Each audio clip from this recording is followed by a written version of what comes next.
আসসালামু আলাইকুম রহমতুল্লাহি ওবরাকাতু।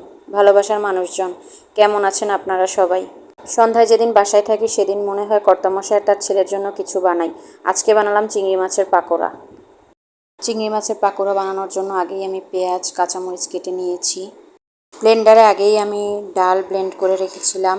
ডালের সাথে আমি একটু চিনি গুঁড়া চাল দিয়েছি যাতে পাকোড়াটা মচমচে হয়। এ পর্যায়ে আমি এক এক করে অল্প অল্প করে গুঁড়া মশলা দিয়ে নিব। প্রথমেই আমি দিয়ে দিব হলুদের গুঁড়া, তারপরে একটু ধনিয়া গুঁড়া, একটু জিরার গুঁড়া, এভাবে করে সব গুঁড়া মশলাগুলো এক এক করে আমি দিয়ে নিব। এরপরে এর ভিতরে দিব আমি বাটা রসুন এবং বাটা আদা। সব উপকরণগুলো দেওয়া হয়ে গেলে এ পর্যায়ে আমি দিয়ে দিব স্বাদ মতো লবণ এবং আমার পাকোড়ার মূল উপাদান চিংড়ি মাছ। চিংড়ি মাছগুলো আগেই আমি কেটে ধুয়ে বেছে নিয়েছিলাম। এবার আমি এগুলো ভালো করে মাখিয়ে নেব। সব উপকরণগুলো আমার মাখানো হয়ে গেছে।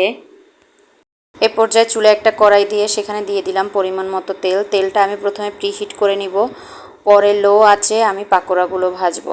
প্রথমে আমি এগুলোকে একেবারে গোল গোল করে ভাজতে গেছিলাম, কিন্তু ব্যাটারটা নরম হয়ে যাওয়ার কারণে ভালো হচ্ছিল না।